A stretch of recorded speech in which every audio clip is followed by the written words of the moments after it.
Olá, eu sou o Marcos Ramon e o tema do vídeo de hoje é Schopenhauer e a arte como sublimação.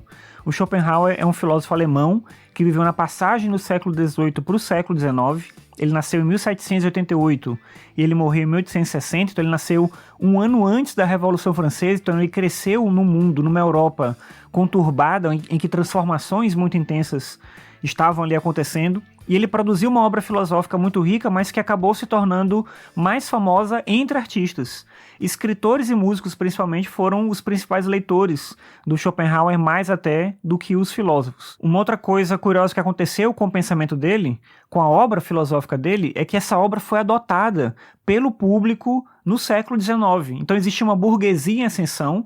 Pensa que antes da Revolução Francesa existia uma dinâmica da filosofia, do conhecimento como um todo, mas da filosofia em particular, que era um conhecimento que ficava restrito à uma nobreza, e a partir da Revolução Francesa ocorre uma ascensão da burguesia, e aí você tem um número maior de pessoas tendo acesso a uma discussão política, uma discussão filosófica, e a filosofia mais tradicional, ela era super complicada, super densa e estranha àquelas pessoas, e então o Schopenhauer aparece com um tipo de escrita que era muito novo, porque ele falava com o público, dialogava com o público, falava sobre temas do cotidiano. Ele tem textos em que ele fala sobre o barulho da rua, que ele fala sobre o comportamento das pessoas, que ele fala sobre o jeito de se vestir, sobre o jeito de falar, sobre a maneira como as pessoas deveriam se comportar em situações sociais específicas. Então isso era muito novo para a época. Ninguém na filosofia escrevia sobre o cotidiano, falava sobre a realidade. Em geral, você vê os filósofos falando sobre temas que são muito etéreos, que estão falando sobre a essência das coisas, sobre a metafísica,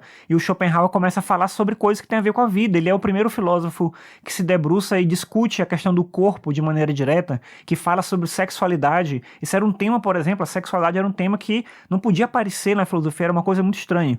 Eu tenho uma série de podcasts em que eu falo sobre o Schopenhauer, sobre a biografia dele. No caso dele é muito importante entender a biografia para entender também a obra. Então vou indicar aqui na descrição desse vídeo para você poder ouvir, se você quiser, se você tiver mais interesse. Mas é importante pontuar de princípio isso. Schopenhauer foi um filósofo que mudou muito a perspectiva da percepção da escrita do texto filosófico. Um texto dele é um texto sério, é um texto que tem erudição, porque ele era de fato um erudito, mas ele não deixava de escrever para o público. Inclusive ele tem um texto que ele fala sobre isso. Ele diz que se você tem uma ideia importante para comunicar, você tem que escrever com clareza, você tem que se fazer entender. Se você escreve de um jeito confuso, ou porque isso acontece, ou porque aquilo que você tem para dizer não é importante, ou então porque tem um certo mau caratismo, aí você quer enganar as pessoas que vão ler aquele seu texto. Então quem escreve algo importante tem que escrever com clareza, e ele faz isso. Você pega o texto do Schopenhauer, principalmente os textos, ele tem um livro principal que chama O Mundo como Vontade como Representação, que é uma obra que ele escreveu quando ele tinha 30 anos, ele termina, digamos assim, a obra principal dele, e depois ele passa a escrever outros textos que são, de certa maneira, ele mesmo encarava assim, como complementos àquela obra principal. Então, principalmente nesses complementos, ele começa a escrever com uma dinâmica de um texto cada vez mais próximo do público. Ele era um autor, um filósofo muito sério, como eu falei, muito erudito, mas ao mesmo tempo era alguém que lia revistas, lia jornais, lia coisas do cotidiano, e ele tenta se aproximar dessa linguagem do público. Então isso é um aspecto interessante da filosofia do Schopenhauer. Como eu falei, ele inseriu temas também que não eram muito comuns. Um desses temas é a reflexão sobre o corpo. E aí o Schopenhauer vai dizer que o corpo pode ser percebido de duas formas. O nosso corpo é um objeto entre outros objetos, e ao mesmo tempo o corpo é o princípio imediato da vontade. A vontade é um conceito metafísico na filosofia do Schopenhauer e significa um certo impulso de vida que existe em tudo que está vivo. Então ele acredita que as coisas, não existe, na visão dele, é uma filosofia baseada numa perspectiva do ateísmo. Então não existe um Deus criador, não existe um propósito na vida, não existe um sentido específico na vida, mas existe esse elemento que impulsiona a vida para continuar vivendo, que é um elemento irracional, que ele chama de vontade. Então é um impulso de vida que existe em tudo que é vivo. Basicamente todas as coisas possuem esse impulso que leva a vida para frente, que faz com que as coisas queiram continuar existindo, queiram continuar persistindo. Então o nosso corpo, ele é um objeto entre os objetos, porque o ser humano não é superior a nada que existe na natureza. Como eu falei, na visão dele não existe um Deus criador que criou o ser humano como um ser especial. Então o ser humano é um ser entre outros, nosso corpo é um objeto entre outros. Mas, ao mesmo tempo, o nosso corpo é um dos lugares em que a vontade ela se ocupa e ela tenta agir. E essa vontade, sendo irracional, ela é um instinto brutal de sobrevivência. Por isso que o egoísmo muitas vezes prevalece no ser humano. Porque a gente quer, e a gente quer as coisas pra gente, a gente quer agora, a gente quer do nosso jeito, ser esse princípio da vontade agindo. Daí que ele vai dizer que tem uma ideia de igualdade entre o ato voluntário e a ação no corpo, ou seja, a maneira como a vontade age e a maneira como o meu corpo reage não é uma questão de causalidade, é a mesma coisa. Então, você muitas vezes quer fazer alguma coisa e você acha que essa decisão que você tem de fazer aquilo que você quer fazer é uma decisão consciente. Mas muitas vezes é esse elemento da vontade, é esse instinto que te move e que você não consegue controlar por completo, porque uma coisa equivale à outra. Por outro lado, o ser humano, diferente de outros animais, tem a reflexão. E a reflexão consegue separar o querer do fazer. E aí essa é uma diferença central, né? Todo ato efetivo da vontade é um ato corporal. Quando esse ato ele vai contra a vontade, o nome disso é dor. Quando ele vai conforme a vontade, o nome disso é prazer. Todos os animais vivem sob essa mesma circunstância, mas a diferença do ser humano é que ele pode refletir, ele pode pensar sobre isso, e ele pode inclusive tentar ressignificar isso que é a dor e isso que é o prazer. O Schopenhauer trabalha essa ideia do desejo como um elemento central na vida. Então, por exemplo, a teoria do desejo dele, ele vai dizer que é o pêndulo da existência. Então a gente vive a seguinte circunstância. Então imagina uma pessoa que ela quer muito uma coisa, e ela quer demais aquilo. E ela acredita que se ela conseguir aquilo que ela quer, ela vai ser feliz. Vai vir, obviamente, né, o prazer, a satisfação, ela vai ser feliz com aquilo. Então ela luta muito para conseguir aquilo que ela quer, e ela consegue, e ela se sente muito feliz. Tem duas possibilidades, né? Conseguir ou não conseguir. Se ela consegue, ela fica satisfeita, só que essa satisfação não dura para sempre. Passa um tempo, a satisfação se transforma em tédio e ela volta para um novo desejo. E ela passa a querer mais uma vez, ela passa a sofrer porque ela quer outras coisas. Por outro lado, se o desejo não é satisfeito, o que vem é o sofrimento, o que vem é a dor. E uma sensação meio estranha de que é meio assim, tipo, se eu tivesse aquilo que eu queria, se eu conseguisse aquilo que eu queria, eu ia ser muito feliz. É uma pena que eu não tenho, porque eu só precisava daquilo. É tipo a criança que ela quer muito um presente e ela acredita de verdade, se ela conseguir aquele brinquedo é suficiente, ela só precisa desse brinquedo. E aí se ela ganhar, ela de fato fica feliz, fica satisfeita, mas acontece o que ele diz, vem o tédio e depois vem um novo desejo. Por outro lado, se ela não consegue, ela começa a sofrer muito, porque ela queria muito, ela só queria aquilo, só bastava aquilo para ela ficar feliz. E inevitavelmente, se ela perceber que não vai conseguir aquilo, e não tô falando da criança, mas tô falando da gente, né, de qualquer pessoa, se a gente percebe que a gente não consegue aquilo que a gente de fato quer, a gente começa a substituir esse desejo, ou esse desejo começa a se somar com outros desejos, e isso se torna um ciclo indefinido, em que a gente vai passando do desejo para o prazer, para a satisfação, para o tédio, novo desejo, ou desejo, sofrimento, novo desejo, a gente fica nisso o tempo todo. Mas, como a gente pode refletir, é isso que eu estava falando, a gente consegue romper essa estrutura. E uma maneira de romper essa estrutura, eu vou falar mais para frente, é justamente com a arte. Mas voltando ainda para a discussão do corpo, o corpo ele é uma condição de conhecimento da vontade. Isso é uma coisa inovadora também na teoria de Schopenhauer. Ele vai dizer que a gente pode conhecer a vontade por meio da gente mesmo, ou seja, a gente conhece a essência do mundo que é esse impulso de sobrevivência, esse impulso instintivo e irracional através da gente mesmo. Conhecendo o nosso corpo, a gente conhece analogamente todos os outros. Claro que a gente pode dizer assim que a gente não consegue saber exatamente como as outras pessoas sentem as coisas, mas de novo, é uma maneira de usar um argumento por analogia, que é um argumento do ponto de vista lógico fraco, mas que é um argumento possível, ou seja, eu tento vislumbrar como as pessoas sentem aquilo que eu também sinto. Se eu sinto inveja, ou medo, ou raiva, ou ódio, ou alegria, claro que eu não tenho como dizer que as outras pessoas sentem do mesmo jeito, mas por analogia eu imagino que a sensação ela é uma sensação semelhante. E ele vai dizer que esses sentimentos, essas sensações, elas são físicas, elas não são só psicológicas. Quando você sente alegria, ou medo, ou tristeza, isso gera uma reação física. De novo, ele vai tratar o elemento do corpo como um elemento determinante. Então a vontade, ela pode ser acompanhada de conhecimento, mas isso não é necessário, ou seja, algumas pessoas podem refletir e chegar ao conhecimento sobre esse elemento instintivo que age na gente, mas muitas vezes isso não acontece. E a pessoa acredita, como eu falei, né, que ela é livre, que ela age porque ela quer agir, que ela decide porque ela quer decidir, e ela não reflete o suficiente para entender que existe algo ali que está para além dela. Isso não quer dizer, de modo algum, uma ausência de responsabilidade moral, que é uma discussão que o Schopenhauer vai colocar também. O determinismo, que faz parte aí desse elemento da vontade, não tira a responsabilidade moral, que é o fato de que a gente não é capaz de escolher, a gente não é capaz de decidir. Mais uma vez, nos outros animais, o instinto ele é puro, ele não tem nada que impede ele. Então, quando o animal age e ele faz algo, qualquer coisa que seja, a gente não pode colocar um peso moral na ação desses animais, dizer que um animal ele é moral ou imoral porque ele fez isso ou aquilo, mas o ser humano sim, porque a gente sempre tem esse elemento da escolha. Claro que nem sempre a gente reflete o suficiente sobre a origem disso, que é justamente o que a obra dele tenta tratar. Daí que o conhecimento racional, assim como o intuitivo, e esse é o elemento interessante que ele vai dizer, tanto o conhecimento racional como o intuitivo, eles pertencem à vontade. Mesmo quando a gente desenvolve um conhecimento racional, esse conhecimento ainda serve à vontade. A ciência, por exemplo, não é uma libertação do conhecimento ou desse impulso de sobrevivência que é a vontade.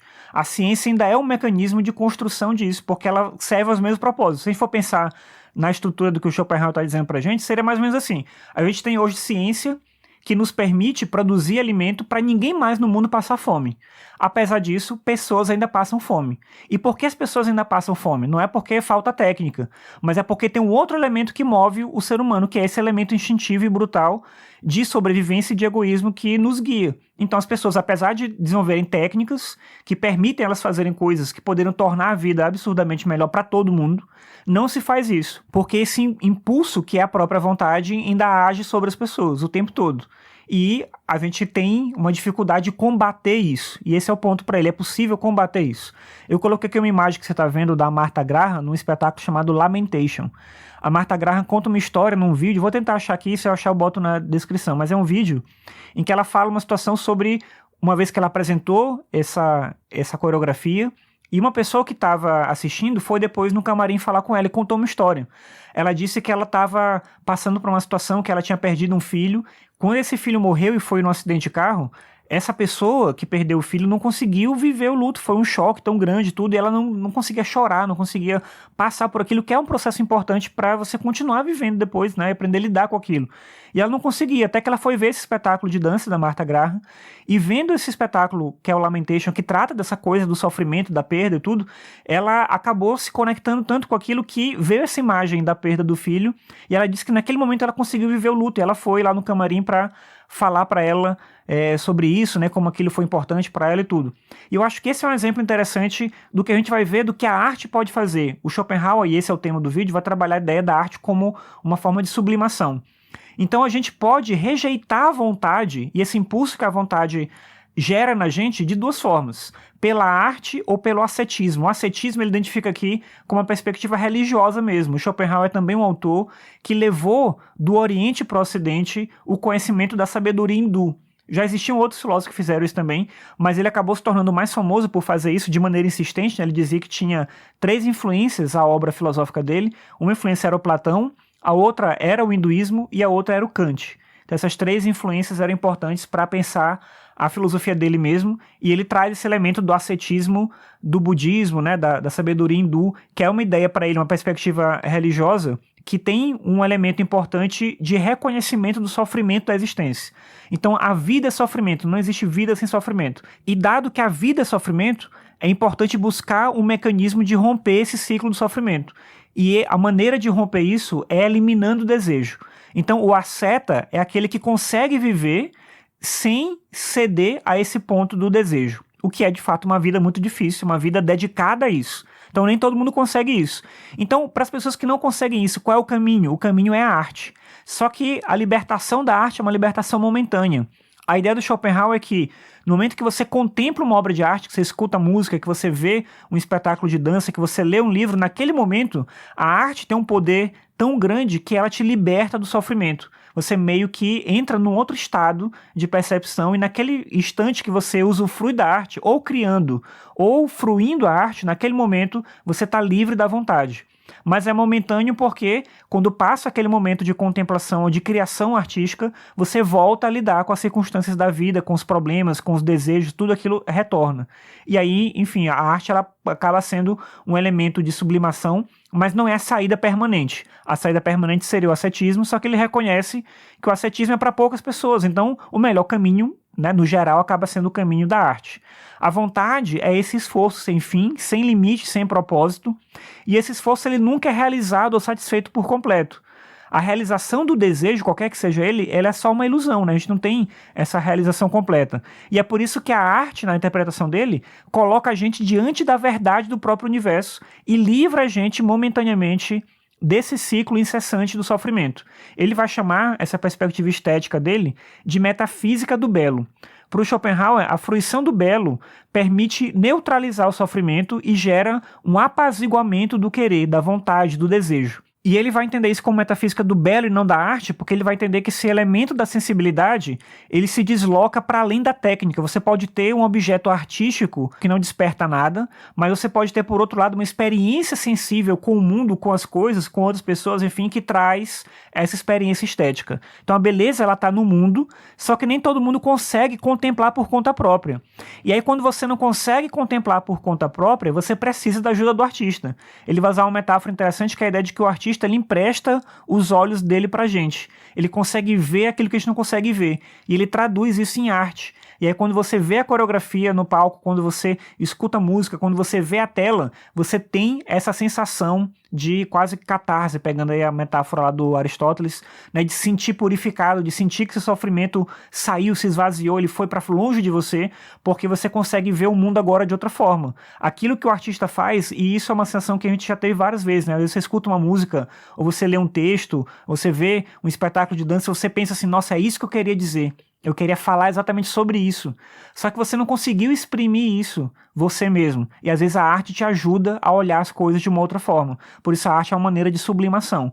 A verdade, acessada pela arte, ela não pode ser comunicada por conceitos, ela só pode ser comunicada pela própria arte. Isso é uma outra ideia que eu acho que é muito bonita da filosofia do Schopenhauer, ou seja, ele não subordina a arte à filosofia. Não vai ter uma forma de você descrever o impacto de uma obra de arte ao ponto de você substituir a obra de arte. Não, a arte tem valor por ela mesma e ela consegue ter esse efeito de transformação na vida das pessoas.